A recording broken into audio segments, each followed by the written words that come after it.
कार्यक्रम करावा असा लायब्ररी आपल्या ग्रंथालय समितीचा मानस होता.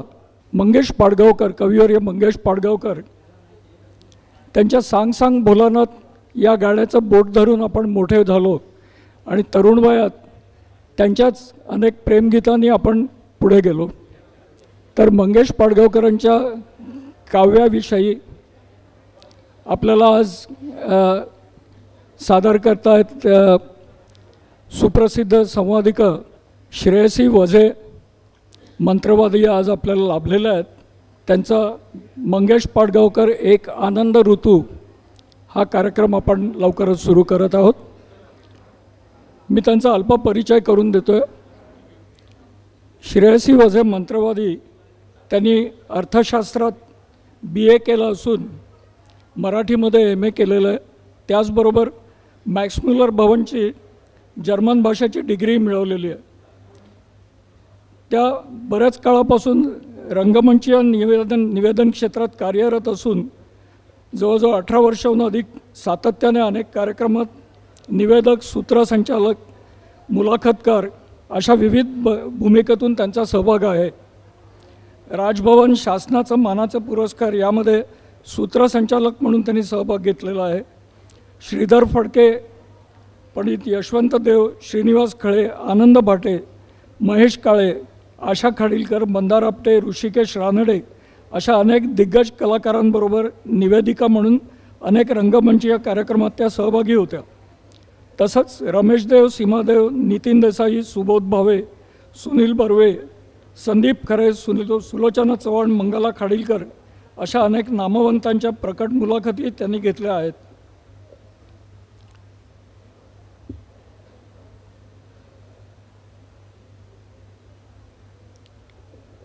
फॉर्च्यून एंटरटेनमेंट या स्वतःच्या इव्हेंट कंपनीद्वारे त्यांनी 2008 पासून अनेक उत्तमोत्तम कार्यक्रमांचं दर्जेदार आयोजनही केलं आहे.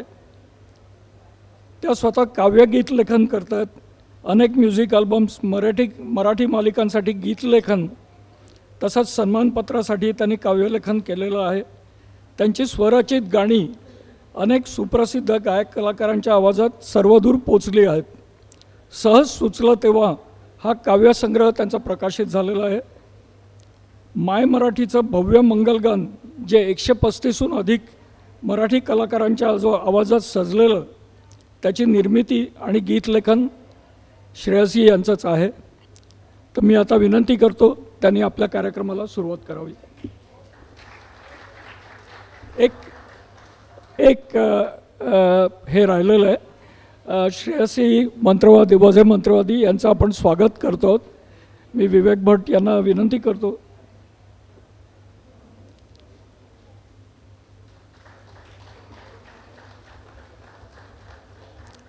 आता आपण कार्यक्रमाचा आस्वाद घेऊ शकता. पुन्हा एकदा विनंती की आपले मोबाईल कृपया बंद ठेवा.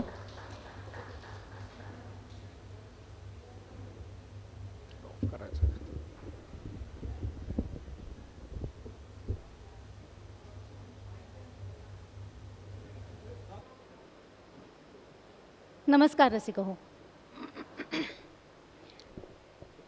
आज एक अतिशय शुभंकर असा योग माझ्या आयुष्यात जुळून आला.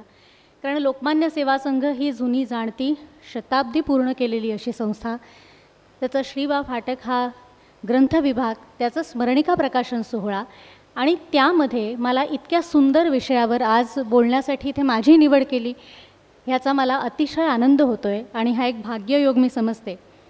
जेव्हापासून कविता म्हणजे काय हे कळायला लागलं तेव्हापासून एका नावाने सतत संमोहित केलेलं आहे आणि ते नाव म्हणजे कविवर्य मंगेश पाडगावकर.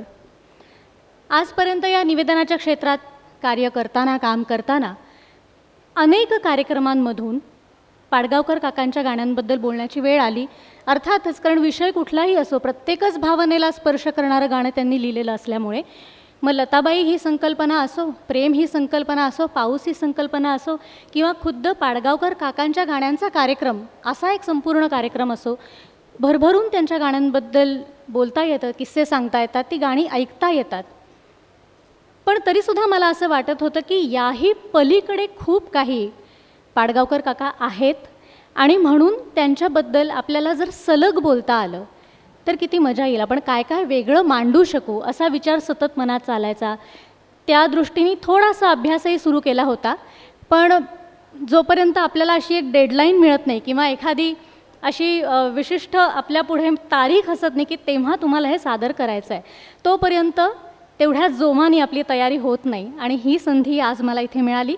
त्या निमित्ताने मी आता पुन्हा एकदा सगळ्यांच्या नावाचा उल्लेख करत नाही, कारण आपण आपल्याला थोडा उशीर झालेला आहे त्यामुळे, पण तरी मी सगळ्या पदाधिकाऱ्यांचे, मुख्यतः डॉक्टर शीलाताई बारपांडे आणि डॉक्टर मेधाताई लिमये, तसंच इतर सर्व ग्रंथालयाचे पदाधिकारी आणि लोकमान्य सेवा संघ पार्ले संस्थेचे कार्यवाह श्रीयुत अतुल गोखले, श्रीमती प्रीती पटवर्धन आणि इतर सर्व पदाधिकारी, इथे मोने सर मला उपस्थित दिसत आहेत, भट सर आहेत, सगळ्यांचे मी आभार मानते की तुमच्यामुळे आज इथे इतक्या छान विषयावर आणि इतक्या छान वास्तूमध्ये येऊन मला हा विषय मांडता येणार आहे.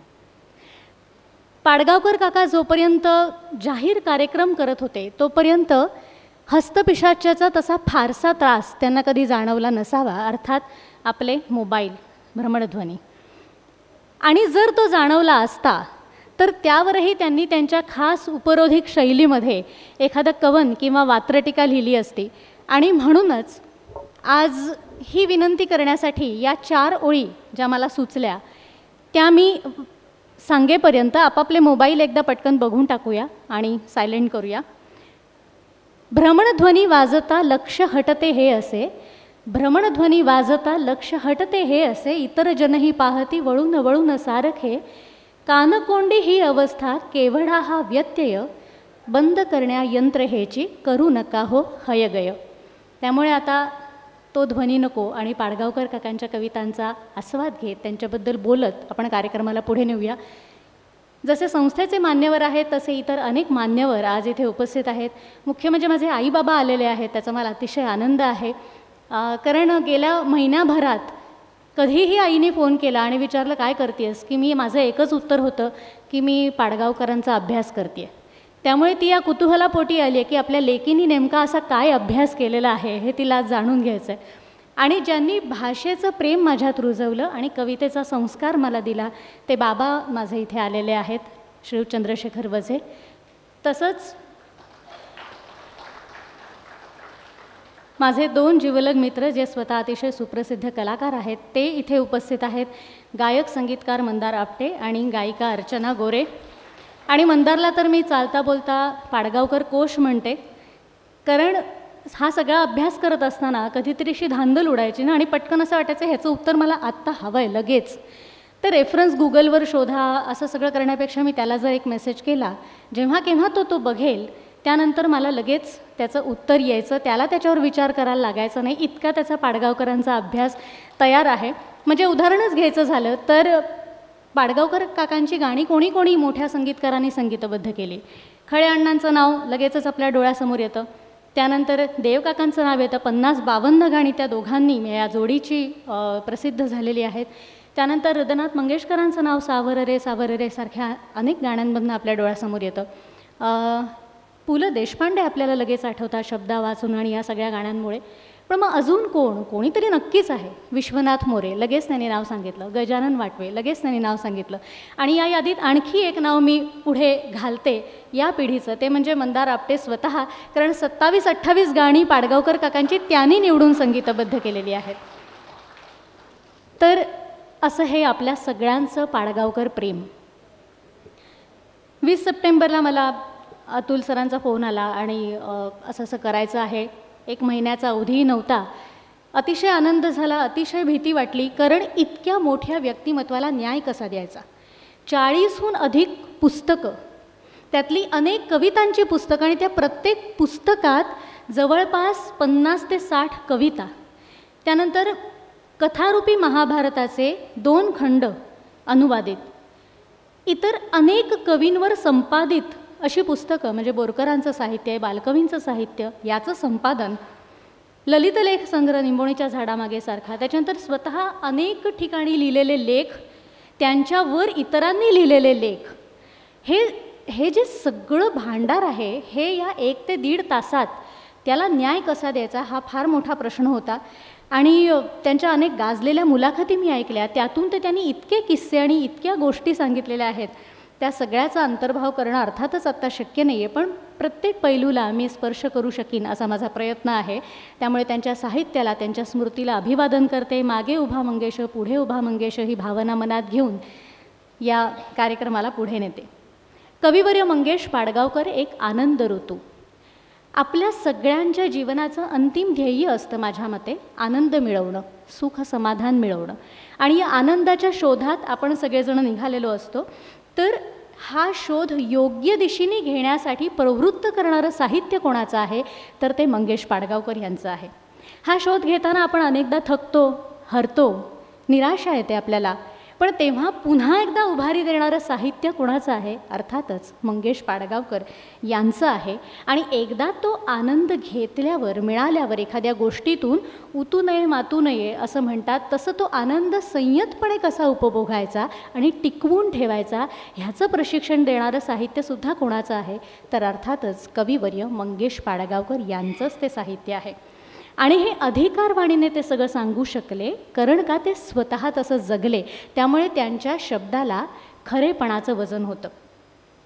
ते जर म्हणतात, भेटे रस्त्यात गोसावी ठेवी हातावर राख, भेटे रस्त्यात गोसावी ठेवी हातावर राख, म्हणे आज दिसत आहे उद्या होणार ते खाक, मीही थांबविले त्याला आणि वाकून खालती, उचलली हळूवार गवताची 2 पाती, गोसाव्याच्या हातावर ठेविली मी 2 पाती, त्याला म्हणालो राखेला करी हिरवी ही माती. असं हिरवं मन आणि हिरवा हात आयुष्यभर जपत त्यांनी काव्यलेखन केलं. एक दुर्दम्य आशावाद आणि प्रचंड सकारात्मकता घेऊन ते जगले. आणि हे जे सगळं आपलं आयुष्य आहे ते सुविहितपणे पुढे जाण्यासाठी निसर्गाने जे 3 ऋतू निर्माण केले, उन्हाळा, पावसाळा, हिवाळा, त्या जोडीने एक 4था ऋतू निर्माण करण्याची त्यांनी जबाबदारी मानवावर टाकली. आणि तो ऋतू फुलवण्याची जबाबदारीसुद्धा मानवावर टाकली. ते म्हणजे उन्हाळा, पावसाळा, हिवाळा आणि जिव्हाळा. हा जो जिव्हाळा ऋतू आहे हा फुलवत ठेवण्याचं, बहरवत ठेवण्याचं काम पाडगावकर काकांच्या कवितांनी केलं. तो मनामनात पेरण्याचं काम त्यांनी केलं आणि माणसातलं माणूसपण जपण्याचं काम त्यांनी केलं. म्हणून पुन्हा एकदा तेच म्हणतात त्यांच्या शब्दात, घन भरून तू, वन भरून तू, आनंद ऋतू, तन भरून तू, मन भरून तू, आनंद ऋतू, या उरात तू, या सुरात तू, आनंद ऋतू, असण्यातही तू, नसण्यातही तू, आनंद ऋतू. किती कमी ओळी पण किती मोठा आशय आपल्याला सांगून जाणाऱ्या आणि किती मोठा विश्वास आपल्यामध्ये सामावून ठेवणाऱ्या अशा या त्यांच्या ओळी. आणि म्हणूनच कविवर्य मंगेश पाडगावकर म्हणजे आनंद ऋतू पेरीत चाललेले आनंद यात्री असंच आपल्याला म्हणावं लागेल. ते म्हणतात, समूहात बसून ही गाणी ऐकावीशी वाटली, समूहात बसून ही गाणी ऐकावीशी वाटली तर त्यात काय चूक आहे? शब्दांचं नादरूप असं मिळून भोगणं ही प्रत्येकाची अटळ अशी भूक आहे. तरीसुद्धा डोळे मिटून मनोमय तालावर आपल्याच मनात नाचता आलं पाहिजे. एकटं बसून एकट्याने प्रत्येक गाणं आपल्याच मनात वाचता आलं पाहिजे. असा हा आनंद सगळ्यांमध्ये असतानाही असतो आणि एकटं एकटं गातानाही तो असतो. हा धडा त्यांनी आपल्याला एका वडीलधाऱ्या माणसाच्या भूमिकेतून दिला.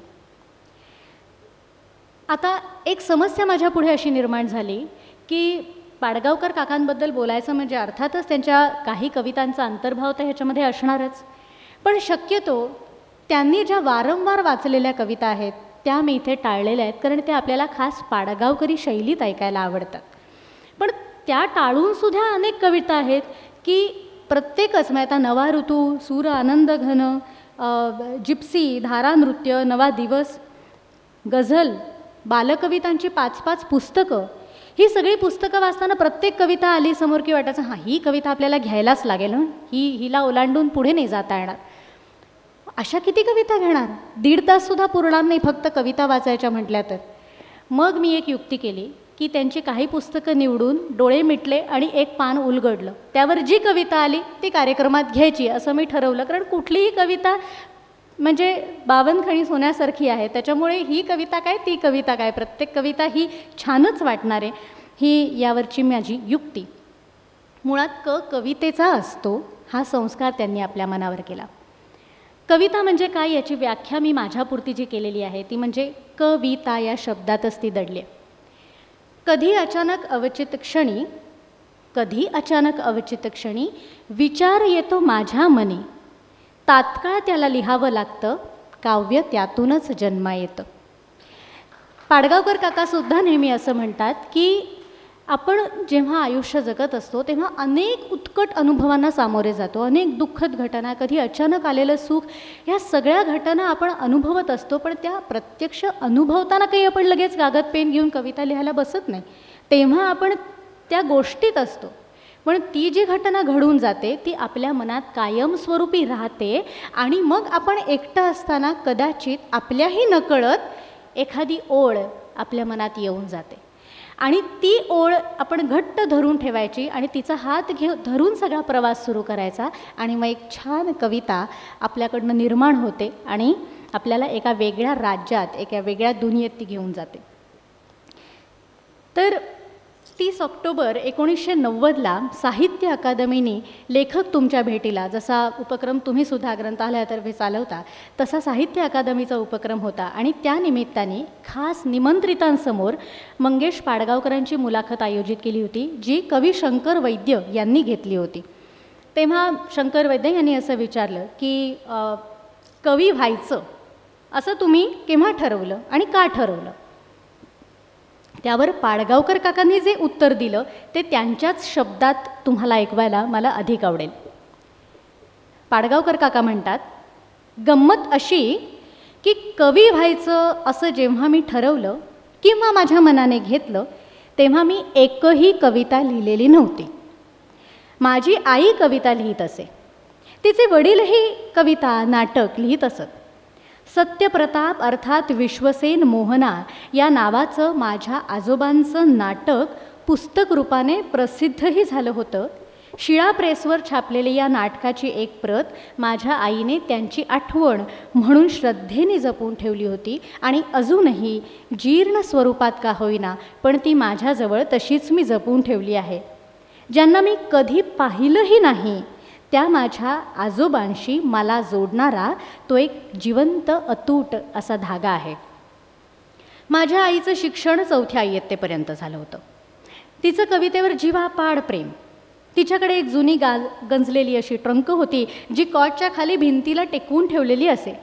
या ट्रंकेत तिने मासिकं, मनोरंजनाचे काही जुने अंक आणि कवितांची पुस्तकं ठेवली होती.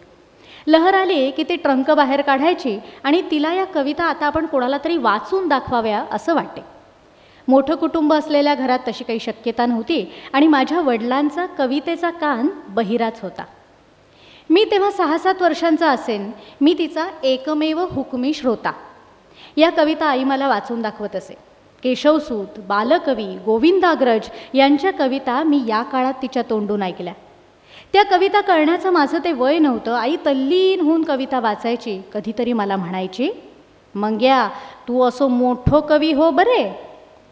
कवी होणं म्हणजे काय हे कळत नसूनही आईच्या प्रेमापोटी मी ठरवून टाकलं होतं की आपण कवी व्हायचं. शाळेत आमच्या वर्गाचं हस्तलिखित वार्षिक निघायचं आणि आपण कवी व्हायचं असं ठरवलेलं असल्यामुळे आपलीही कविता त्यात असावी असं मला फार वाटायचं. कविता तर मला करता येत नव्हती. मग मी आईकडून कविता लिहून घ्यायचो आणि त्या हस्तलिखितात ती कविता माझ्या नावाने प्रकाशित व्हायची. एकदा असं झालं की अंक तयार होत आला तरी माझी कविता तयार नव्हती. मी आईमागे भुणभुण सुरू केली की आई अगं कविता दे ना. आई फार कामात होती आणि एकदम चिडून मला म्हणाली, अरे मी स्वयंपाकघरात काम करते तिथे काय तुझं सारखं कविता कविता. मंगेशा मी मुळीच तुला कविता लिहून देणार नाही. कवी व्हायचं असं तू ठरवलंयस ना, तू लिही आता एक कविता. मी अतिशय बावळट चेहरा करून प्रश्न विचारला, कुठल्या विषयावर कविता लिहू? त्यावर सकाळची वेळ आहे म्हणून असेल कदाचित. आई म्हणाली, सकाळ या विषयावर कविता लिही. मी आज्ञाधारकपणे कागद पेन्सिल घेऊन बसलो आणि 2 ओळी लिहिल्या. सकाळ झाली सूर्य उदेला मारी कोंबडा हाका. सकाळ झाली सूर्य उदेला मारी कोंबडा हाका. लोकही सारे लवकर उठले मोडून साखर झोपा. वर हाका आणि खाली झोपा. तेव्हा यमक हा शब्द माझ्या परिचयाचा नव्हता, पण जसं जे काही जुळायला हवं तसं ते जुळलेलं नाही आहे हे मात्र मला कळलं. दुसऱ्या ओळीतल्या झोपा या शब्दाबरोबर माझी ही कविता कायमची झोपी गेली, ती पुन्हा उठलीच नाही. पाडगावकरांची ती कविता जरी झोपी गेली तरीसुद्धा सर्जनशीलतेचा कोंबडा मात्र आतून हाका मारतच राहिला. कवितेची आवड मनात घट्ट रुजली आणि रुतलीसुद्धा. घरी येणारं प्रत्येक मासिक, दिवाळी अंक वाचून काढायचा आणि त्यातल्या कवितांवर विशेष भर द्यायचा हे त्याने ठरवलं आणि त्याप्रमाणे सगळ्याचं वाचन सुरू झालं. त्यातच बोरकरांच्या एका कवितेने त्यांना पुरतं झपाटून टाकलं. तव चिंतनी मन गुंगुनी मी हिंडतो रानीवनी अशी ती कविता. अखंड ही एकच ओळ मनात रुंजी घालत असल्यासारखी मी ती गुणगुणत कायम इकडे तिकडे फिरत असायचो. आणि त्या गुंगीतच एकदा काय झालं, मी चाळीतनं वरून खाली जात होतो आणि ती, जिला मी आधी अनेकदा बघितलं होतं, ती एक मुलगी खालून वर येत होती. आमची नजरानजर झाली आणि मला अचानक ती मुलगी त्यावेळी काहीतरी वेगळीच भासली. कदाचित माझ्या मनात ज्या ओळी सुरू होत्या त्याचा तो परिणाम असेल. आणि पुढे आठवण ही सांगताना ते असं म्हणतात की विल्यम फॉकनेर हा जो कादंबरीकार आहे त्याचं एक वाक्य आहे, a girl is nothing and suddenly she is everything. असं काहीतरी मला तेव्हा कदाचित जाणवलं असावं. याच सगळ्या विचारात असताना 4 ओळी त्यांना सुचल्या आणि बोरकरांच्या कवितेचा हात धरून त्यांनी स्वतःची कविता केली. तुझं वाहिले तुझं अर्पिले नवपुष्पते हृदयातले, कवटाळुनी अनचुंबुनी पूजशील का तू ते मनी, का सुरडुनी वरी हासुनी जाशील तू मन भंगुनी, कवटाळते वा टाकते तुझं वाहिले पहिलेच ते. ते स्वतःलाच त्यांना इतका आनंद झाला आणि अखंड त्या 4 ओळी गुणगुणतच ते फिरायला लागले. ती मुलगी विस्मृतीत गेली पण ही कविता मात्र स्मृतीत कायमची राहिली. ती त्यांनी कधीच पुढे छापली नाही, पण या मुलाखतीच्या माध्यमातून सगळ्यांसमोर ही कविता आली. भाषेच्या बाबतीत ते म्हणतात, झाडाला खोल खोल कळतं काही पण ते सांगू शकत नाही. झाडाला खोल खोल कळतं काही पण ते सांगू शकत नाही, तेव्हा झाडाला फुलं येतात. फुलं असतात भाषेचा जन्म किंवा फुलं म्हणजे जन्माची भाषा. पाडगावकरांची ही सुरुवातीची कविता काय किंवा अखेरच्या वहीमधली कविता काय, निश्चितपणे एक जाणवतं की शब्दांसाठी वृत्तांसाठी त्यांना कधीही अडून बसावं लागलं नाही.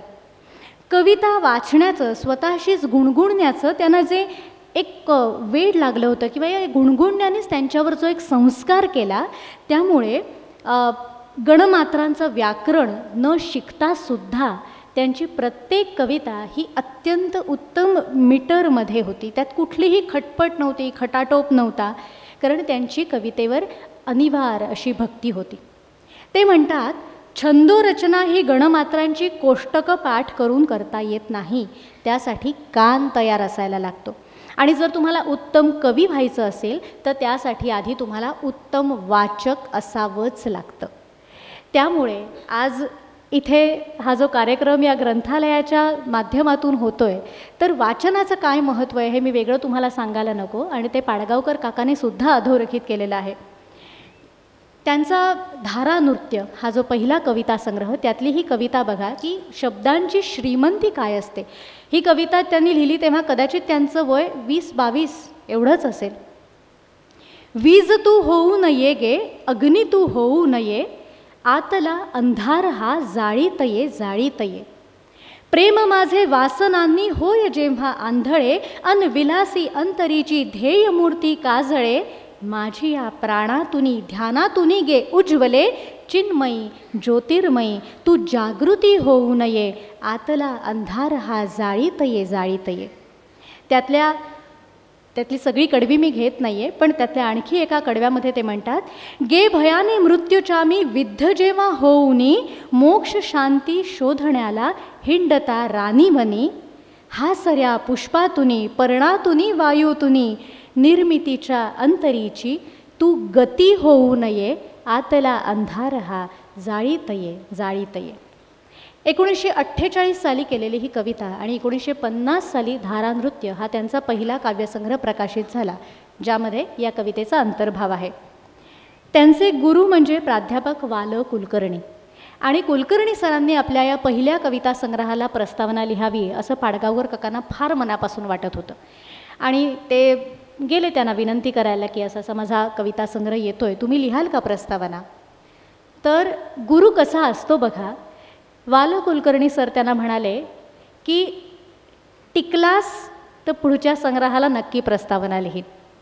त्यामुळे तेव्हा त्यांनी प्रस्तावना देण्याचं टाळलं, पण पुढे दुसरा संग्रह जो आला जिप्सी, त्या संग्रहाला मात्र प्राध्यापक वाल कुलकर्णी यांची प्रस्तावना त्यांना लाभली. पण असं जरी असलं तरीसुद्धा धारा नृत्यासाठी मंगेश पाडगावकरांनी ज्या अनेक कविता ते घेऊन गेले होते कुलकर्णी सरांसमोर, त्यातल्या त्यांनी निवडल्या आणि त्यांनी निवडलेल्या कविता या संग्रहात प्रकाशित झाल्या.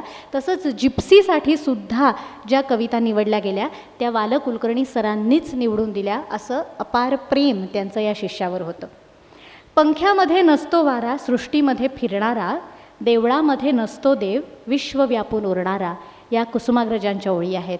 आणि कुसुमाग्रज म्हणजे पाडगावकरांसाठी दैवत. ते असं म्हणतात स्वतः की कुसुमाग्रजांचा मी इतका मोठा फॅन होतो आणि कायम राहीन की जेव्हा ते एखाद्या रस्त्यावरून जाणार आहेत, त्यांचा नेहमीचा रस्ता आणि नेहमीची वेळ मला माहिती असायची, मी तिथे अनेक काळ थांबून राहायचो केवळ त्यांचं दर्शन होण्यासाठी. इतकी त्यांची कुसुमाग्रजांवर भक्ती होती. आणि तसंच बोरकरांबरोबर सुद्धा ते मैलोन मैल चालत जायचे केवळ त्यांचा सहवास मिळावा म्हणून, त्यांच्या गप्पा ऐकता याव्यात म्हणून. तर जसं या दोन ओळींमधून कुसुमाग्रजांनी देव या संकल्पनेला देवळातून मुक्त केलं, तसंच आपल्याला पाडगावकर काकांच्या एका गाण्यात सुद्धा बघायला मिळतं. देव बोलतो बाळ मुखातून, देव डोलतो उंच पिकातून, कधी होऊनी देव भिकारी, अन्नासाठी आर्त पुकारी, अवती भवती असून दिसेना, शोधितोस आकाशी, कुठे शोधिसी रामेश्वर अन कुठे शोधिसी काशी, हृदयातील भगवंत राहिला हृदयातून उपाशी.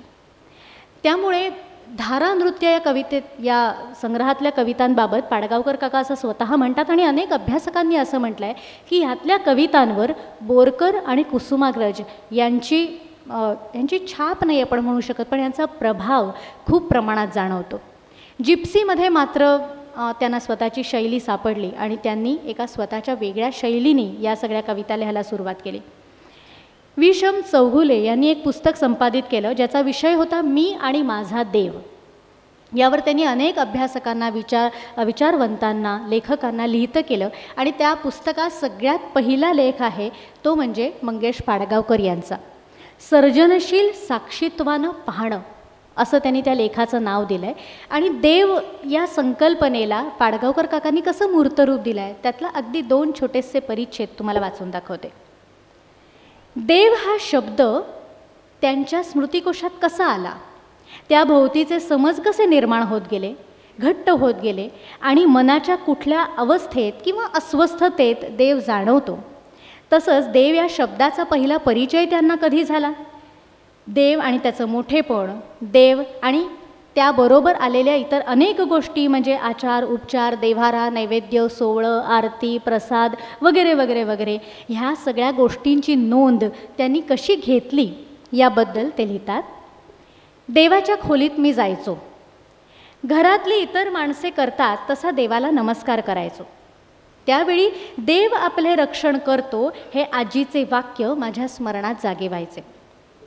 त्याचबरोबर आणखी एक गोष्ट माझ्या मनात जागी असायची, ती म्हणजे देवाने जर आपले रक्षण केले नाही तर आपले काहीतरी वाईट होईल. देव हा जो संस्कार अशा रीतीने माझ्या मनावर झाला त्या स्मृतीचा माझ्या अटळ भाग होऊन बसला. त्या संस्कारात माझे वाईट होण्याची भीती आणि चांगले व्हावे अशी आशा अपेक्षा दोन्ही गोष्टी अगदी एकजीव झाल्या होत्या. एकदा मी बाहेरच्या अंगणात धावत खेळत होतो. धावता धावता पाय अडखळून धपकन पडलो. दोन्ही ढोपरांना चांगलंच खरचटलं आणि रक्त पाहून मी घाबरलो. माझ्या मनात भीतीची भावना निर्माण झाल्या क्षणी माझ्या स्मृतिकोशातून देवाची आठवण माझ्या मनात येऊन उभी राहिली. देव रक्षण करतो हे आजीचे वाक्य मला आठवले आणि एका विश्वासाने, श्रद्धेने हे वाक्य मनात उभे राहिल्याबरोबर मला आधार लाभला. मी देवाच्या खोलीत गेलो, देवाला नमस्कार केला आणि म्हणालो, देवा माझं रक्षण कर. पुढे ते म्हणतात, मन असे भयभीत होते म्हणजे देव या संकल्पनेला त्यांनी किती सोपं केलं आहे बघा. मन असे भयभीत होते तेव्हा स्मृतिकोशातून हा माझा देव पुढे येतो. या देवाचा आधार मी शोधायला लागतो. हवे आणि नको या वर्तुळाबाहेर माझे मन कधीच पडू शकत नाही. आणि याचा स्पष्ट अर्थ असा की हवे नकोच्या वर्तुळातच माझा देव सतत या स्मृतिकोशातून उडी मारून माझ्या मनात हजर असतो. त्यामुळे जेव्हा एखादी गोष्ट हवी आहे तेव्हा आपण देवासमोर हात जोडतो आणि एखाद्या गोष्टीचं भय वाटतं तेव्हा आपण देवासमोर हात जोडतो. या पलीकडे जाऊन आपण अजूनही देवाला समजून घेऊ शकलेलो नाही असं त्यांनी त्यांच्या लेखात लिहिलं आहे. यानंतर या भक्तिमार्गाबद्दलच बोलायचं झालं तर पाडगावकर काकांनी संत कबीर अभ्यासले, कृष्णभक्त मीराबाई, सूरदास यांचा अभ्यास केला आणि त्यांच्या कवनांचं दोह्यांचं समवृत्त अनुवाद त्यांनी केलेला आहे. आणि त्याच्यामध्ये यमकांची जी शैली आहे ती सुद्धा त्यांनी जपलेली आहे. कबीरजी असं म्हणतात, पानी बीच मीन पियासी मोही सुनसुन आवे हासी. पानी बीच मीन पियासी मोही सुनसुन आवे हासी. घर में वस्तु नजर नहीं आवत बन बन फिरत उदासी. आत्मज्ञान विना जग झूठा क्या मथुरा क्या काशी. ह्याच्यावर पाडगावकर असं लिहितात, ऐकून ऐकून मला हसू ये जळी मासोळी प्यासी. घरची वस्तू दिसेना फिरतो वनी उदासी ग्रासी. व्यर्थच जग आत्मज्ञानाविण कशास मथुरा काशी. म्हणजे त्यांनी ते सगळा तोल त्याचा सांभाळून त्याचा अनुवाद केलेला आहे. अशी कितीतरी उदाहरणं आपल्याला देता येतील. आणि समाजातली विसंगती, खोटेपणा हे सुद्धा त्यांना अजिबात रुचायचं नाही. बेशिस्तपणा, कामचुकारपणा हे पाहून ते अत्यंत अस्वस्थ व्हायचे. आणि जशा त्यांनी अलवार प्रेमकविता लिहिल्या, हळूवार गाणी लिहिली, निसर्ग कविता लिहिल्या, तशाच टीका करणाऱ्या कवितासुद्धा त्यांनी अत्यंत परखड भाषेत लिहिल्या, कोणालाही न घाबरता.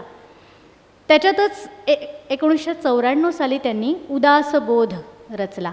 त्याच्यामध्ये ते असं म्हणतात, हा उदासबोध त्यांनी, हे पुस्तक त्यांनी आचार्य अत्रेंच्या स्मृतीला अर्पण केलेलं आहे. म्हणजे त्यांनी अर्पण करण्याची सुद्धा जर त्यांची कलात्मकता तुम्ही बघितली तर कुठलं पुस्तक कोणाला अर्पण करावं यामध्ये सुद्धा त्यांनी खूप मोठा विचार केलेला आपल्याला दिसतो. आज हयात असते रामदास, आज हयात असते रामदास, तर भोवती बघून हरामदास, अंतरी झाले असते उदास लागोन चिंता. समर्थाचिया सेवका वक्रपा आहे, ऐसा गल्ली गल्लीत गुंड आहे, त्यांचेवरी संरक्षण छत्र आहे पोलीस पुढाऱ्यांचे. या सत्याचा लागता शोध, कोठून सुचता दासबोध, लिहिला असता उदासबोध श्री समर्थांनी. त्याच्यामध्ये एक प्रचार विद्यास्तुती आहे. त्याच्यात ते म्हणतात, म्हणजे हल्ली आपल्याला जी सवय आहे ना की आपण पोळी खाल्ली, फोटो काढला, टाकला, आज मी पोळी खाल्ली. मी इकडे गेलो, मी आज कार्यक्रमाला आलो आहे, फोटो काढला, आज मी कार्यक्रम. म्हणजे प्रत्येक गोष्टीचा अपडेट आपल्याला द्यायचा असतो. हा एक प्रकारे प्रचारच आहे. त्याबद्दल ते असं लिहितात, प्रचारा वाचोन हालो नये, प्रचारा वाचोन हालो नये, प्रचारा वाचोन चालो नये, प्रचारा वाचोन बोलू नये इहलोकी कदापि.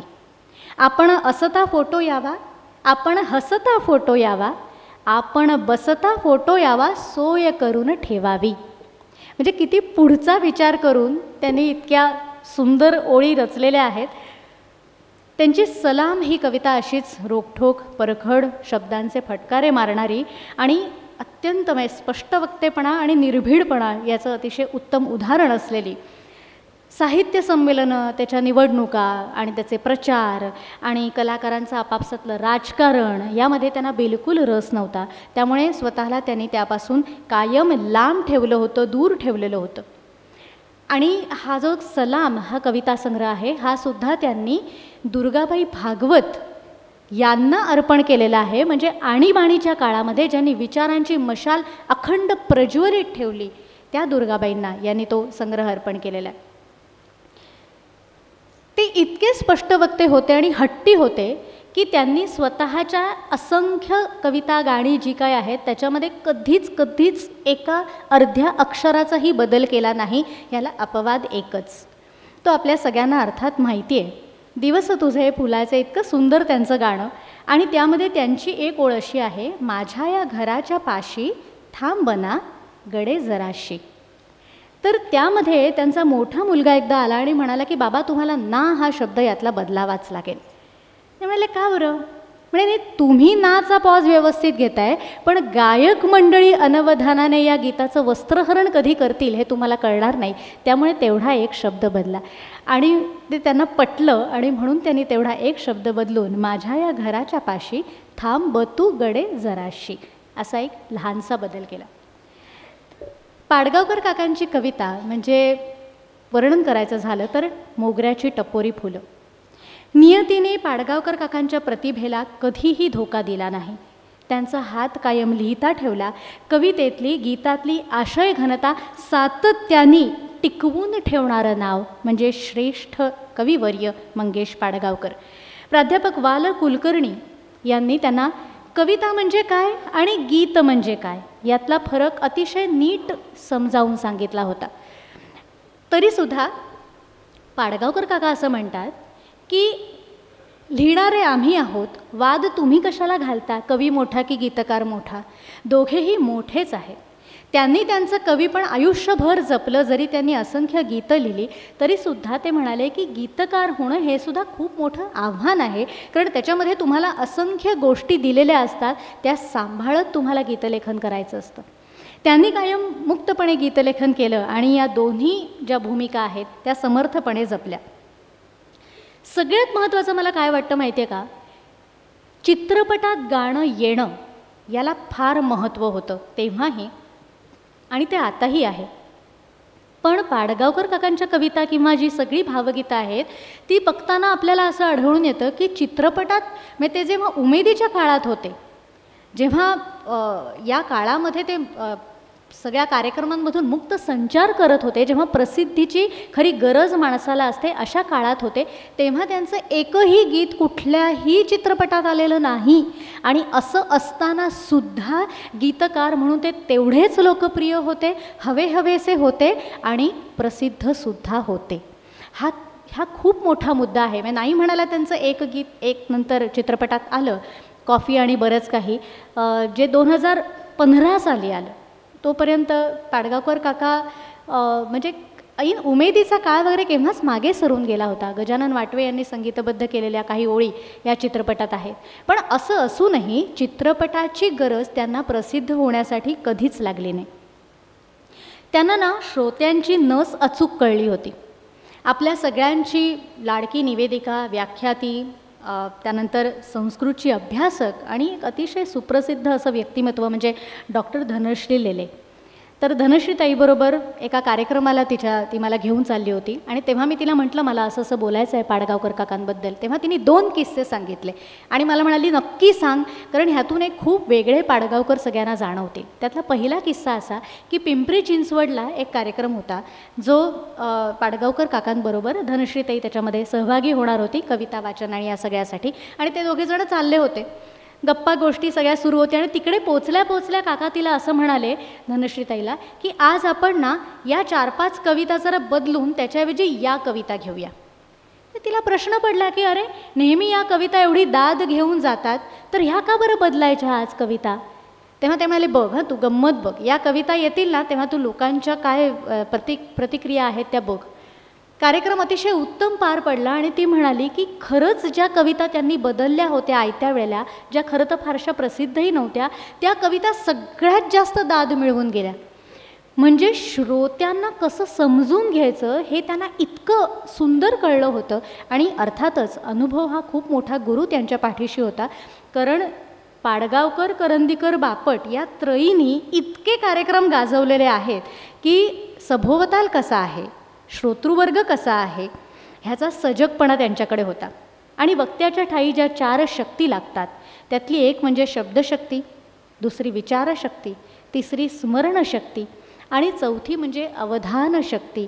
या 4ही शक्ती त्यांच्याकडे होत्या आणि त्यांचा योग्य वापर योग्य वेळी त्यांनी कायम केलेला आहे. एकदा एका कार्यक्रमाचं निवेदन पाडगावकर काका करत होते आणि समोर साक्षात भारतरत्न लता मंगेशकर बसलेल्या होत्या आणि लताबाईंना बघून त्यांच्याबद्दल, त्यांच्या गाण्याबद्दल ते बोलत होते आणि असं म्हणाले की यापुढे जे गाणं सादर होणार आहे ते मी लिहिलेलं आहे आणि लताबाईंनीच गायलेलं आहे वगैरे वगैरे वगैरे. तर त्या कार्यक्रमात ज्येष्ठ भावगीत गायक अरुण दाते यांचे भाऊ रवी दाते हे तबल्याची साथ करत होते आणि जागेवरूनच त्यांनी ओरडून पाडगावकर काकांना अशी फरमाईश केली की हे सगळं तुम्ही जे बोलताय हे कवितेतून सांगा. तेव्हा तिथल्या तिथे पाडगावकर काकांनी 2 ओळी रचल्या, त्या अशा: ऐकता गाणे गायकांचे वाणी तो त्यांच्या स्वराला, ऐकता गाणे गायकांचे वाणी तो त्यांच्या स्वराला, ऐकता गाणे लताचे मानितो मी ईश्वराला. बोलता बोलता कोणीतरी सांगितल्यावर इतकं अप्रतिम लिहिता येतं, म्हणजे या अविश्वसनीय गोष्टी वाटतात, पण या प्रत्यक्ष या सगळ्यांनी करून ठेवलेल्या आहेत. असा हजरजबाबीपणा जो विलक्षण त्यांच्याकडे होता आणि मराठीच्या जोडीने इंग्रजी आणि संस्कृत या दोन्ही भाषांवर जी त्यांची कमांड होती, जी भक्ती होती आणि जे प्रेम होतं, त्याचं आणखी एक उदाहरण जे मला पुन्हा एकदा डॉक्टर धनश्रीताईंनी सांगितलं. पुण्याला चालले होते ते, बालशिक्षण संस्थेमध्ये कार्यक्रम होता आणि तिथे गेल्यावर बाहेरच मोठं संस्थेचं नाव लिहिलं होतं बालशिक्षण. तर पाडगावकर काका मिश्किलपणे हसले आणि त्याच मिश्किलपणे ते म्हणाले की चुकलं आहे ना हे नाव. तर धनश्रीताई म्हणाली की हां, तुम्ही ज्या अर्थाने विचार करताय त्या अर्थाने ते नाव चुकलं आहे. कारण संस्कृतमधला जो समास आहे तो बालशिक्षण म्हणजे बाल असे शिक्षण किंवा बालांसाठी शिक्षण असं दोन्ही अर्थाने सोडवता येतो असं ती म्हणाली. पाडगावकर काकांनी म्हणाले हे त्यांच्या मनात असं होतं ह्यांचं शिक्षण अजून बालच आहे, त्यामुळे त्या अर्थाने त्यांनी तो समास सोडवला आणि असा मिश्किलपणा पुन्हा एकदा तिला जाणवला. एका मुलाखतीत त्यांची स्वतःची आवडती कविता कुठली असा प्रश्न त्यांना विचारला. अर्थातच याचं उत्तर खूप कठीण आहे, कारण सगळीच आपली अपत्य आणि प्रत्येकात काहीतरी एक वेगळं एक्सप्रेशन असतं, तुलना नाही करता येत. पण तरीसुद्धा ते म्हणाले की जिप्सी ही कविता माझी विशेष लाडकी कविता आहे, आवडती कविता आहे. कारण असं की जिप्सी कवितेने मला माझी शैली दिली, माझ्या कवितेचं रूप मला जिप्सीमध्ये सापडलं. प्रत्येक माणसाच्या ठिकाणी जे सर्जनशील केंद्र असतं ते म्हणजे जिप्सी. प्रत्येक कवीमध्ये एक जिप्सी हवा. निर्मिती क्षमता जी आहे ती अशी एका जागेवर जर खिळून बसणारी असली तर ती उपयोगी येत नाही, ती बदलत राहिली पाहिजे. आणि जिप्सी हे निर्मिती क्षमतेचं प्रतीक आहे. आणि म्हणूनच जिप्सी या त्यांच्या कवितेत ते म्हणतात, एक जिप्सी आहे माझ्या खोल मनात दडून, एक जिप्सी आहे माझ्या खोल मनात दडून. आठवते बालपण जेव्हा होतो मी खेळत, होतो बांधीत मी घर सवंगड्यांच्या संगत. कवले पानांची घराला आणि झावळ्यांच्या भिंती, आठवते अजूनही होतो रंगत मी किती. पण अकस्मात होतो जात सारे उधळून, एक जिप्सी आहे माझ्या खोल मनात दडून. शाळेतले ते दिवस, पाटी पुस्तक हातात, टोपी जरीची सुंदर, स्वारी निघाली थाटात. जाड काचेची चाळीशी लावून या डोळ्यांवर, होते बोलत पंतोजी उग्र रोखुनी नजर. पण ठरेच ना मन चार भिंतींच्या जगात, उडे खिडकीमधून दूर दूरच्या ढगात. झाडे पानांच्या हातांनी होती मला बोलवीत, शेपटीच्या झुपक्याने खार होती खुणावीत. कसे आवरावे मन गेलो पळून तिथून, एक जिप्सी आहे माझ्या खोल मनात दडून. इतकं सुंदर वर्णन त्यांनी केलं. आणि शेवटी ते म्हणतात, घर असूनही आता घर उरलेले नाही, घर असूनही आता घर उरलेले नाही. चार भिंतींची जिप्सीला ओढ राहिलेली नाही. कुणी सांगावे, कुणी सांगावे असेल पूर्वजन्मीचा हा शाप. घडी सुस्थिरपणाची विस्कटे आपोआप. कुणीतरी साद घाली दूर अनंतामधून, एक जिप्सी आहे माझ्या खोल मनात दडून. पूर्वी ते असं म्हणायचे की मला ना माझी एक ठरून गेली होती व्याख्या, कविता कशी करायची एक शैली ठरून गेली होती धारा नृत्यापर्यंत. म्हणे माझ्या मनात एखादा एक विचार यायचा आणि मग मी जे लिहित सुटायचो त्याच्यावर की मी स्वतःलाही थांबवू शकायचो नाही. सगळे अनुभव जणू काही एक पोज घेऊन माझ्यासमोर बसायचे आणि मी त्यांना शब्दांचं रूप द्यायचो. पण आता तसं उरलेलं नाही आहे. आता मी थांबतो, आता मी विचार करतो, आता त्या अनुभवांना स्वतःचं रूप घेऊन येण्यासाठी वेळ देतो आणि मग मी कविता लिहितो. हे जे थांबणं आहे आणि हा जो स्वतःच्या प्रतिभेवरचा विश्वास आहे तो त्यांनी अविरत अखंड जपला. आणि म्हणूनच त्यांची कविता ही खऱ्या अर्थाने सौंदर्यजीवी आणि भावजीवी आपल्याला म्हणायला लागेल. जिप्सीतल्याच आज या कवितेमध्ये ते म्हणतात, आज तुझ्या स्पर्शात काही निराळ्याच खुणा, भारावली अमृताने ज्यात जन्मांची वेदना, आज तुझ्या रूपातून झाला अरूपाचा भास, उरी पहाटे आधीच जाग आली प्रकाशास. जिप्सी हा कविता संग्रह त्यांनी बोरकरांना अर्पण केलेला आहे, ज्याची प्रस्तावना मी मगाशी म्हटलं त्याप्रमाणे प्राध्यापक वाल कुलकर्णी यांनी लिहिली. आणि त्याच्यामध्ये ते म्हणतात की बालकवींप्रमाणे पाडगावकर निसर्गात सहजपणे रंगून जातात. निसर्गाची बदलती रूपं अवलोकणं, त्यातल्या रंग, रूप, गंध, छाया, प्रकाश, निसर्गातल्या सूक्ष्म हालचाली यांचं कवी मनाने केलेलं निरीक्षण हा त्यांच्या मनाचा सहज धर्म. निसर्गाशी घडलेला हा हृदयसंवाद ते तितक्या सुंदर शब्दात मांडतात आणि त्याचीच एक सुंदर कविता होऊन जाते. सर झेलीत झेलीत एक पाखरू उडाले, तारू ओल्या किरणांचे निळ्या स्वप्नात बुडाले. किंवा घन वळले कुरणावर भिजले बगळे, मनातून हलले शुभ्र शब्दांचे हे ओले पंखच सगळे. पुढे ते म्हणतात एका वेगळ्या कवितेत, भिजायचं कसं हे ज्याला कळतं, भिजायचं कसं हे ज्याला कळतं, रुजायचं कसं हे त्यालाच कळतं.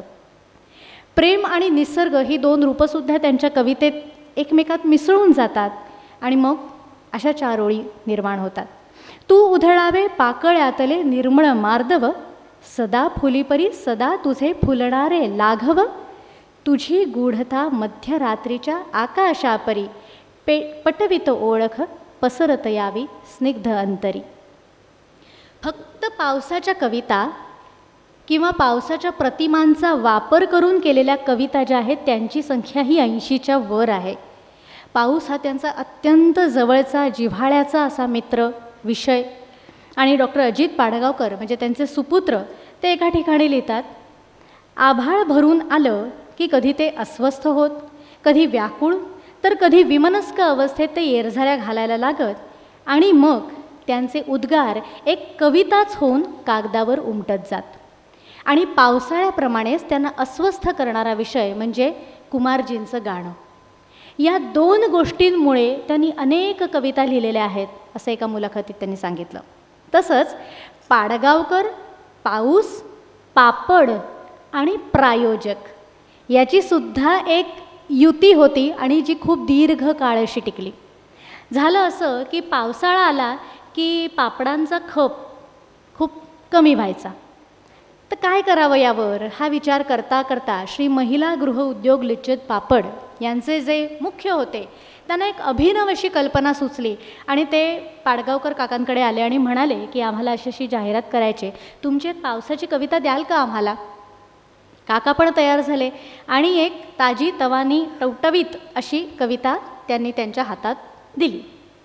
त्या वर्षीची लिज्जत पापडची जाहिरात पाडगावकर काकांच्या स्वतःच्या अक्षरातल्या कवितेसह खाली त्यांच्या लफेदार सहीसह, ज्याला निसर्गरम्य चित्रांची महिरप आहे अशी छानपैकी छापून आली आणि अपेक्षित परिणाम झाला. पापडांचा खप वाढला आणि मग दरवर्षी पाऊस यायच्या आधी पाडगावकर काकांची एक नवी कविता आणि अशी सुंदर जाहिरात हे समीकरणच होऊन गेलं. अर्थात या कवितेची वाचक वर्तुळात आणि साहित्य वर्तुळात जरी प्रतीक्षा आणि चर्चा असली तरीसुद्धा पाडगावकर पापडवाल्यांना कविता विकतात असा एक टीकेचा सूरसुद्धा यायचा किंवा त्यांना पापडगावकर असं चिडवलंसुद्धा जायचं. पण याकडे ना कधी पाडगावकर काकांनी लक्ष दिलं आणि ना कधी त्यांच्या कवितांच्या वाचक वर्गाने लक्ष दिलं. या निमित्ताने, या जाहिरातीच्या निमित्ताने ज्या अनेक दर्जेदार कविता निर्माण झाल्या त्यातल्या अगदी काही ओळी, किती सुंदर आणि किती सोपं. या मेघांनो आभाळ भरा, या धरतीवर अभिषेक करा, विहंगाचे मधुगान हरपले, या मातीचे श्वास करपले, वाहू दे सुखाचा पुन्हा झरा, या मेघांनो आभाळ भरा. सुकून गेल्या वनावनावर, सचिंत झाल्या मनामनावर, करुणेची संतत धार धरा, या मेघांनो आभाळ भरा. आणखी एका कवितेत ते म्हणतात, निळ्या निळ्या घुंगुरांनी खळाळले रान, ओथंबल्या आभाळाचे ओलावले भान, काळ्या काळ्या कपारीत कल्लोळ दुधाचा, एकाएकी कोसळला पाऊस मधाचा, एकाएकी कोसळला पाऊस मधाचा. 4-4 कडव्यांच्या कविता पाडगावकर काका लिहून द्यायचं या जाहिरातीसाठी, आणि दरवर्षी एकच विषय, पण तो इतक्या वेगवेगळ्या पद्धतीने मांडणं हे किती मोठं आव्हान आहे. पण तरीसुद्धा तोचपणा कधीही वाचकांना जाणवला नाही. कवितेखाली त्यांची सही असायची. त्याबद्दल ते असं म्हणतात की जी माझ्या असण्याची सर्जनशील ग्वाही, प्रत्येक कवितेखाली माझी सही, जी माझ्या असण्याची सर्जनशील ग्वाही. जेव्हा एकदा घाबरत मी माझी कविता त्यांना दाखवण्याची एक वेळ माझ्यावर आली होती, तेव्हासुद्धा त्यांनी म्हटलं मला पहिलं की खाली नाव का नाही लिहिलं तुझं. मी म्हटलं नाही लिहिलं, म्हणजे ठीक आहे, मी आत्ताच कविता करायला लागली आहे. ते म्हणाले नाही, काही असू दे, जे आपण लिहिलं आहे त्याच्या खाली आपलं नाव हे हवंच, म्हणजे आपल्याला आपण लिहिलेल्यातलं चांगलं असेल तरी त्याचीही जबाबदारी घेता येते आणि वाईट असेल तर त्याचीही जबाबदारी घेता येते. त्यामुळे प्रत्येक कवितेखाली त्यांची सही ही आपल्याला दिसतेच. तुमची कविता नेमकी कशासाठी आहे असं एकदा त्यांना विचारलं, आणि या प्रश्नाचं उत्तर देताना ते कायम एक गोष्ट सांगायचे. ती गोष्ट अशी की बापानी 4 तरुण मुलांना विचारलं की तुम्हाला कोण व्हायचं आहे. एकाने उत्तर दिलं की मी सेनाधिकारी होणार, एक म्हणाला मी कारखानदार होणार, तिसरा मुलगा म्हणाला मी वकील होणार, आणि चौथा मुलगा काही बोलेच ना, तो त्याच्या तंद्रीतच होता. तर वडील थोड्या वेळाने कंटाळले, पुन्हा एकदा त्याला तंद्रीतून जागं केलं आणि विचारलं की अरे तुला कोण व्हायचं आहे. तर तेव्हा तो म्हणाला मला समजून घ्यायचं आहे. बापाने विचारलं की अरे तुला काय समजून घ्यायचं आहे, कोणाला समजून घ्यायचं आहे. त्यावर तो मुलगा म्हणाला मला माणूस समजून घ्यायचा आहे. माणूस दुःखी होतो म्हणजे काय, तो मोहात पडतो म्हणजे काय, ज्या यशाच्या मागे तो छाती फुटेपर्यंत धावतो त्या यशाचा नेमका अर्थ काय, माणूस एकाकी का होतो, मृत्यूचा अर्थ काय, हे सारं मला समजून घ्यायचं आहे. आणि माझी कविता कशासाठी या प्रश्नाचं उत्तर या चौथ्या मुलाच्याच उत्तरात दडलेलं आहे. माणसावर प्रेम करत करत मला माणसाचं गाणं गायचं आहे. त्यांनी आबालवृद्धांवर प्रेम केलं, निसर्गावर प्रेम केलं, जीवनावर, कलेवर, कवितांवर, शब्दांवर, सगळ्यावर त्यांनी प्रेम केलं. आणि माणसांना समजून घेण्यासाठी आणि समजावण्यासाठी त्यांनी बोलगाणी लिहिली. जेव्हा तिला वाटत असतं तुम्ही जवळ यावं, जेव्हा तिला वाटत असतं तुम्ही जवळ यावं, जवळ यावं याचा अर्थ तुम्ही जवळ घ्यावं. अशा क्षणी चष्मा पुसत तुम्ही जर शुद्ध काव्य बोलत बसला, व्यामिश्र अनुभूती शब्दांनी तोलत बसला, तर काय खाली डोकं वर पाय. किंवा एकटं चालताना गाणं म्हणता आलं पाहिजे, धुणी वाळत घालताना गाणं म्हणता आलं पाहिजे, चुलीपुढे रांधताना गाणं म्हणता आलं पाहिजे, मच्छरदाणी बांधताना गाणं म्हणता आलं पाहिजे, त्याला जेवण वाढताना गाणं म्हणता आलं पाहिजे, घरात केर काढताना गाणं म्हणता आलं पाहिजे. जेव्हा आपला सूर लागतो बाथरूममध्ये न्हाताना, भरली बालदी डुलू लागते आपण गाणं गाताना. एक गोष्ट नक्की असते, तिन्ही काळ पक्की असते, आपलं गाणं आपल्याला पटलं पाहिजे, फांदीतून पान तसं फुटलं पाहिजे, गाण्यावर प्रेम करीत ते म्हटलं पाहिजे. ही बोलगाणी म्हणजे काय तर बोलत बोलत सांगितलेली गाणी किंवा सांगितलेल्या कविता. या धड कविता पण नाही आणि धड ही गाणी पण. मी म्हटलं तर त्याला एक मीटर आहे, त्याला एक लय आहे, पण त्याला चाल नाही. मी त्याला सुरामध्ये त्याचं गाणं नाही बांधता येणार, पण ते एका लयीत छान ठेक्यावर आपल्याला म्हणता येईल. आणि आपण लिहिलेलं लोकांना आवडेल का नाही ह्याची भीती सुदैवाने कधीच त्यांच्या मनाला शिवली नाही. त्यांना जे आवडलं ना ते त्यांनी लिहिलं आणि ते लोकांना आवडलंच. त्यांनी यशोदाबाईंना पहिलं जे बोलगाणं लिहिलं ते वाचून दाखवलं, तेव्हा त्याही असं म्हणाल्या की कशाला भलत्या सलत्या प्रयोगांच्या तुम्ही आता मागे लागताय, छान लिहिताय की बाकीचं सगळं, आता कशासाठी उगाच टीका ओढवून घ्यायची. पण त्यांना ते फार आवडला होता तो फॉर्मॅट, कारण ते म्हणाले होते माझी घुसमट व्हायला लागली होती, तेच तसंच. म्हणजे गाण्यात आता त्यांनी कसं उदाहरण दिलं बघा, श्रावणात घन निळा बरसला, हे रोजचे शब्द आहेत. पण आपण बोलताना श्रावणात तू माझ्याकडे ये असं नाही म्हणत ना, श्रावणात तू माझ्याकडे ये. हे कुठे त्यांना करता आलं बोलगाण्यात करता आला. किंवा बरसला असं नाही आपण म्हणत, बरसला असं म्हणतो ना बोलताना. आज काय पाऊस बरसला आहे, तर हे कुठे मला करता येईल, हे मला बोलगाण्यात करता येईल. त्यामुळे शब्द तितकेच सुंदर, पण तरीसुद्धा ते बोली भाषेत आपण ज्याप्रमाणे वापरतो तसे त्यांनी ते बोलगाण्यात वापरले. म्हातारपणावरच्या तरुण गाण्यात ते म्हणतात, येतं म्हटलं की येऊ लागतं म्हातारपण, घेतं म्हटलं की घेऊ लागतं म्हातारपण. पांढऱ्या शुभ्र केसांचा एक माणूस पांढऱ्या शुभ्र केसांच्या बायकोसोबत उभा होता किती वेळ, रंगून जाऊन बघत होता बागेमधल्या मुलांचा मजेत खेळ. रस्त्यावरच उभं राहून दोघांनी मग खाल्ली जोडीने मस्त भेळ. मिटक्यांच्या लईत त्यांचं भेळ खाणं, जीभ झाली आंबट तिखट गोड गाणं. खातं म्हटलं की खाऊ लागतं म्हातारपण, येतं म्हटलं की येऊ लागतं म्हातारपण. तरुण असलो की तरुण असतं म्हातारपण, रडत बसलो की करुण असतं म्हातारपण. बोलगाण्यातल्या कविता आपण जशा वाचत जातो आणि जितक्या वाचत जातो तसं वाटायला लागतं की पाडगावकरांचा मानवी मनाचा किती सखोल अभ्यास झाला होता. म्हणजे एखादा मानसोपचार तज्ज्ञ आपल्याला सोप्या भाषेत उदाहरणं देत देत कसं समजावेल, तसंच त्यांनी या बोलगाण्यांमधून आपल्याला समजावलं आहे. लहानग्यांच्या जगाबद्दलही त्यांना विशेष कुतूहल होतं. चांदो मामा, सुट्टी एके सुट्टी, आता खेळानाचा, वेडं कोकरू, झुलतो बाई झुला, असे मुलांसाठीचे 5 कविता संग्रह त्यांनी लिहिले. आणि ते लिहिल्यावर त्यांना असं वाटलं की मुलं झाले, मोठे झाले, मधल्या वयोगटाचं काय. 13 ते 16 हा जो वयोगट आहे, जेव्हा धड तुम्ही लहान नसता आणि धड तुम्ही मोठे नसता, तेव्हा जी मनाची घुसमट चाललेली असते ती कशी मांडायची, त्यासाठी त्यांनी नवा दिवस हा कविता संग्रह लिहिला. आणि त्यातल्या सगळ्या कविता या तरुणांसाठीच्या कविता आहेत.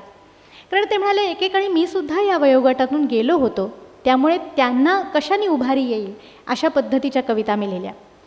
पाखरू जसं फांदीवर बसताना अपॉइंटमेंट वगैरे घेत नाही, तसंच एखादी ओळ मला न कळवता माझ्या मनात येते.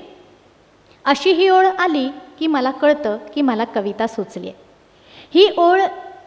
ही अशी एक ओळ सुचलेली असते, तेव्हा संपूर्ण कविता कशी आहे, किती ओळींची आहे, हे मला तरी कुठे ठाऊक असतं.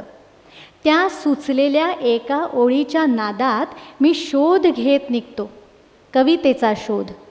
शोधता शोधता पुढल्या ओळी मला सापडत जातात, पण तुम्ही शोधणं मात्र थांबवू नका, असं ते त्यांच्या नवा दिवसमधल्या प्रस्तावनेत लिहितात. कारण आपल्याला चुकण्याची भीती असते, रस्ता चुकण्याची भीती असते, म्हणून आपण कुठल्याही गोष्टीचा शोध घेत नाही, शोध मात्र घेतला पाहिजे. नवनिर्मितीच्या प्रेरणे इतकीच माणसाची स्वातंत्र्याची प्रेरणा पाडगावकरांना अतिशय आवश्यक आणि मोलाची वाटते. स्वातंत्र्याशिवाय नवनिर्मिती केवळ अशक्य आहे. कुठला विषय, राजकीय पक्ष, म्हणजे कुठल्याही विशिष्ट राजकीय पक्षाच्या किंवा इझम याच्या पगड्याखाली ते कधीच थांबले नाहीत आणि कुठल्याही एखाद्या विशिष्ट अशा प्रवृत्तीचा झेंडा त्यांनी कधीही हातामध्ये मिरवला नाही. आणि ही त्यांची जी मुक्त वृत्ती होती, यातूनच सलाम या त्यांच्या काव्यसंग्रहाला जो राज्य सरकारचा पुरस्कार दिला, तो नाकारण्याचं धैर्य त्यांनी दाखवलं, कारण तेव्हा त्यांना सरकारचे काही निर्णय हे पटलेले नव्हते. पाडगावकर काकांनी वात्रटिका लिहिल्या आणि शहाण्याला शब्दांचा मार, असं मला या वात्रटिकांचं वर्णन करावं असं वाटतं. एक कवी म्हणाला, हातात लेखणी धरीन, फक्त कविता लिहून माझे पोट भरीन, लिहून लिहून थकला, केसांसकट पिकला, आता म्हणतो उपासावर डॉक्टरेट करीन. सो या वात्रटिकेत ते लिहितात, मासळी विक्री केंद्रावर सुरू झाला आजार, मासळी विक्री केंद्रावर सुरू झाला आजार, तेव्हापासून संसदेत भरू लागला मासळी बाजार. सहानुभूतीमध्ये लिहितात, एक होती मैना, तिला गावला ऐना, ती आपले रूप पाहून म्हणाली खुश होऊन, आता कळले पोपटांची का उडते दैना. आणि कलियुग या वात्रटिकेत तर ते लिहितात, एक होता अर्जुन, त्याने वाचली नव्हती गीता, एक होता राम, त्याची चौथी बायको सीता. 2-2, 4-4 ओळींच्या या वात्रटिका पण समाजातली विसंगती दाखवणाऱ्या आणि कितीतरी मोठा आशय या इतक्या कमी ओळींमध्ये सांगून जाणाऱ्या. केशवसुतांना आपण मराठी मराठी आधुनिक कवितेचे जनक मानतो आणि अनेक कवींनी यापुढे ही परंपरा समर्थपणे चालवली. पण ही कविता मला असं वाटतं की तळागाळात कविता पोचवण्याचं काम जर कोणी केलं असेल तर ते पाडगावकर काकांच्या कवितांनी केलेलं आहे. कारण त्यांची कविता ही रसिकांमुख अशी कविता होती. मराठी कवितेला ग्लॅमर कोणी मिळवून दिलं असेल तर ते पाडगावकर काकांनी. आणि मला असं वाटतं की त्यांच्याचबरोबर ही जी त्रयी होती पाडगावकर, बापट, करंदीकर, या त्रयींनी मराठी कवितेला खऱ्या अर्थाने ग्लॅमर मिळवून दिलं. आणि महाराष्ट्रातलं असं कुठलंही खेडं, गाव, शहर, तालुका, संस्था, मंडळ नसेल की जिथे या त्रयीचा कार्यक्रम झाला नाही.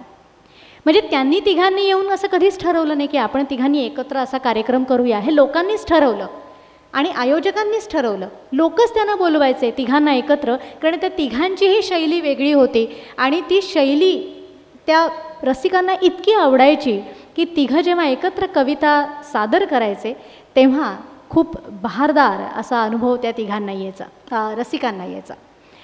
विंदा हे मार्क्सवादी होते, वसंत बापट समाजवादी होते, पण पाडगावकर काकांनी मात्र जीवनवाद हा आपलासा केला आणि त्यांनी कवितेची सांस्कृतिक लोकशाही रुजवली.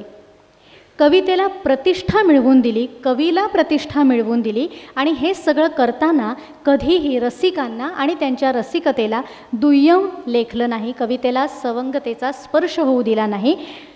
आणि सगळ्यात महत्त्वाचं म्हणजे पैसे देऊन कविता ऐकण्याची सवय त्यांनी सगळ्या महाराष्ट्राला आणि एकंदरीतच सगळ्या काव्यप्रेमींना लावली. तिघांची भाषा उत्तम, शब्दयोजना उत्तम, चपखल आणि तिघांचंही इंग्रजी, हिंदी, संस्कृत सगळ्या भाषांवर प्रभुत्व. आता काही चांगलं जेव्हा सुरू असेल तेव्हा टीका करणारी लोकं असतातच. त्याचप्रमाणे याही तिघांवर टीका झाली. त्यांना मंचीय कवी म्हणून हिणवलं गेलं, यांनी बघे निर्माण केले असंही म्हटलं गेलं. पण सुदैवाने ही टीका या तिघांनीही मनावर घेतली नाही आणि त्यांच्या कवितांना भरभरून दाद देणाऱ्यांनीही कधी मनावर घेतली नाही. उलट पाडगावकर काकांनी बोलगाणीमध्ये या सगळ्या अशा लोकांबद्दल एक छान कविता लिहून ठेवली की यांचं असं का होतं कळत नाही. गडद रंगाची सफारी, पाडगावकरी दाढी, जगण्याबाबत विलक्षण कुतूहल साठवलेले जाड चष्म्यातून लुकलुकणारे डोळे, मिश्किल हसू आणि त्याहीपेक्षा मिश्किल हजरजबाबीपणा, रोजचा अभ्यास. कारण रोज सकाळी 10-10:30ला न्याहारीनंतर ते जे टेबलशी त्यांच्या जाऊन अभ्यासाला बसायचे ते थेट 1-1:30पर्यंत. मग रोज काही कविता सुचायची असं नाही, मग कधी वाचन, कधी इतर पुस्तकांचं लेखन, पण तिथे बसायचं हा शिरस्ता त्यांनी कधीही सोडला नाही. कारण ते असं म्हणतात की तिथे बसलो की माझ्या मेंदूला आदेश जायचा की हा माणूस आता इथे बसला आहे म्हणजे आता याला काहीतरी काम करायचं आहे, त्या दृष्टीने माझा मेंदू चालायला लागायचा. शिस्तप्रिय वागणूक, माणुसकीवर विश्वास, निसर्गाची ओढ, भाषेवर नितांत प्रेम आणि सगळ्यात महत्त्वाचं म्हणजे रसिकांशी आपलेपणानं असलेला संवाद, ही कविवर्य मंगेश पाडगावकरांच्या व्यक्तिमत्वाची काही ठळक अशी लक्षणं सांगता येतील. सांगतेकडे जाताना एक माझी छोटीशी आठवण त्यांच्याबद्दलची सांगते. आम्ही श्रीनिवास खळे, ज्येष्ठ संगीतकार श्रीनिवास खळे यांच्या सहस्रचंद्र दर्शनाचा सोहळा आयोजित करायचा ठरवलं होतं आणि त्यासाठी विशेष अतिथी म्हणून अर्थातच आम्हाला पाडगावकर काका हवे होते.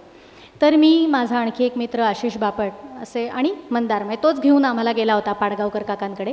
आणि तिकडे गेल्यावर सगळं पहिलं औपचारिक ते निमंत्रण आणि हे सगळं झालं, त्यांनी मान्यता दिली, थोड्या गप्पा झाल्या आणि या दोघांनी मला सांगितलं ती कविता दाखव.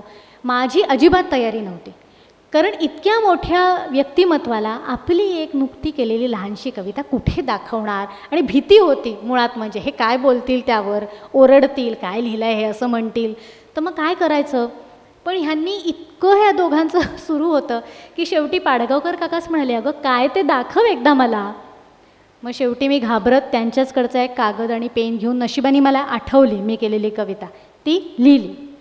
निळ्या रात्रीची नवीन ओळख, तुझ्या मिठीतून अलगद झाली, मधुर मिलना साक्ष अशी ही रात्र नशिली झिरपत आली, असं त्याचं ध्रुवपद होतं. आणि कडव्यामध्ये साक्ष चांदण्या प्रीत क्षणाला, चंद्र बिलोरी ऐना झाला, असं मी लिहिलं होतं. तशात सजना टिपून घेऊ ओठांवरची अधीर लाली. तर पाडगावकर काकांनी ते सगळं वाचलं, छान कौतुक केलं, म्हणाले की बघा आपल्या कवितेमध्ये जरी एखादं अक्षर दीर्घ असलं आणि आपल्याला ऱ्हस्व म्हणायचं असलं तरी लिहिताना मग ते ऱ्हस्वच लिहायचं कवितेत वगैरे, अशा टिप्स मला त्यांनी दिल्या. आणि ते म्हणाले की आता ही जी ओळ आहे ना, साक्ष चांदण्या प्रीतक्षणाला चंद्र बिलोरी ऐना झाला, त्याऐवजी मी एक सुचवू का? नाही कोण म्हणणार. तर मग त्यांनी एक ओळ मला सांगितली, चंद्र मोगरा बहरून गेला.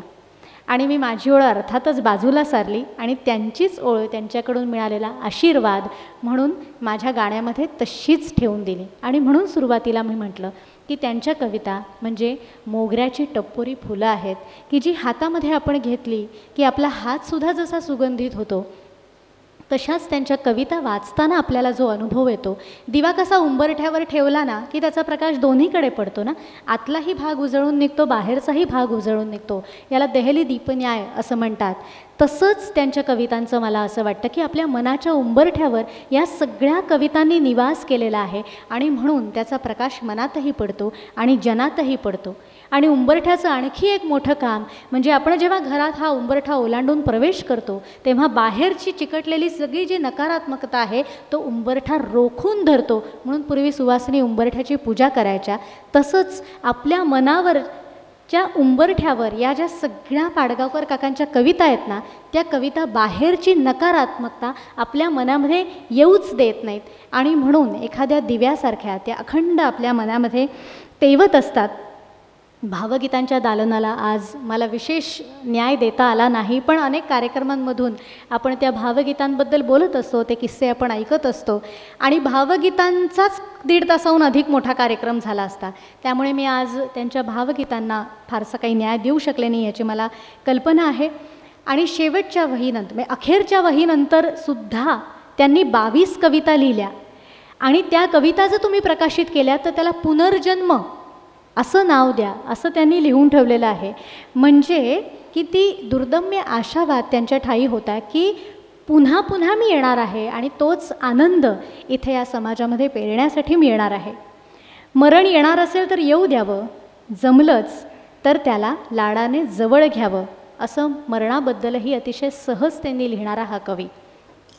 महाराष्ट्र राज्य पुरस्कार, महाराष्ट्र भूषण पुरस्कार, साहित्य अकादमी पुरस्कार, पद्मभूषण हा मानाचा किताब, रसिकांचं उदंड प्रेम आणि आणखी कितीतरी मानसन्मान मिळवूनसुद्धा पाय सदैव जमिनीवर असणारा आणि माझे जीवन गाणे म्हणत त्या गाण्यामध्येच मनमुराद रमणारा असा हा कवी.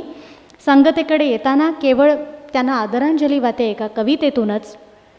त्यांच्याच नावाची अद्याक्षरं मी घेतलेली आहेत या कवितेसाठी. मंगेश पाडगावकर.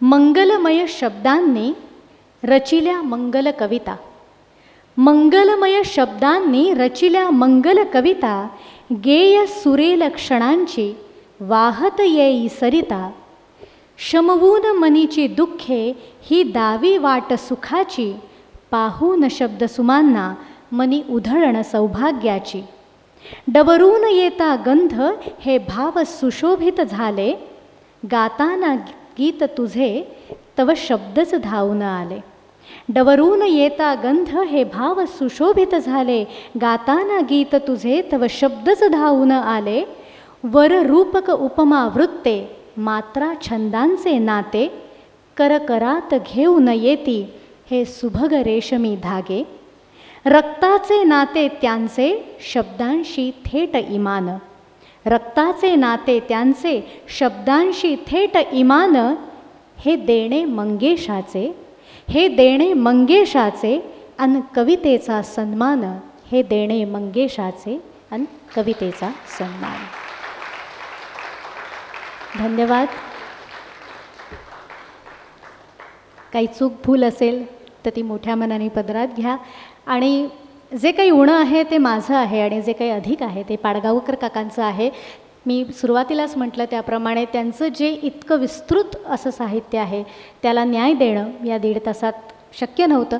पण तरीसुद्धा एक व्यक्तिमत्व त्यांचं कसं होतं आणि काव्यशैली त्यांनी किती वेगवेगळ्या मार्गामधून जोपासली हे थोडंसं मला मांडता आलं असावं असं मी मानते. आणि तुम्ही सगळ्यांनी अतिशय गोड मानून घेतलात हा माझा प्रयत्न आणि खूप छान दाद दिलीत. तुमचे चेहरे मला सांगत होते की तुम्ही शांतपणे मी जे काही बोलते ते ऐकताय आणि समजून घेताय. त्यामुळे तुम्हा सगळ्यांचे आणि पुन्हा एकदा या संस्थेचे मनापासून आभार. येणाऱ्या दीपावलीच्या तुम्हा सगळ्यांना मंगलमय भरभरून शुभेच्छा. येणारं हे नवीन वर्ष उत्कर्षाचं, आनंदाचं, सुख समाधान, आयुरारोग्याचं जावो ही प्रार्थना करते. धन्यवाद. शुभरात्री.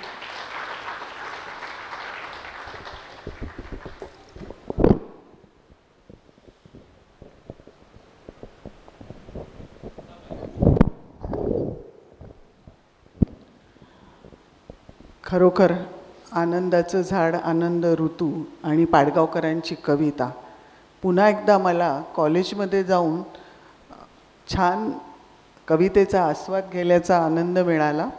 खूप छान. विशेषतः सांगता सोहळ्यामध्ये साहित्यिकांविषयी कार्यक्रम व्हावा ही जी आमची इच्छा होती ती तुम्ही छान रीतीने पूर्ण केलीत. आभार. आता राष्ट्रगीत होईल आणि मग कार्यक्रम संपेल.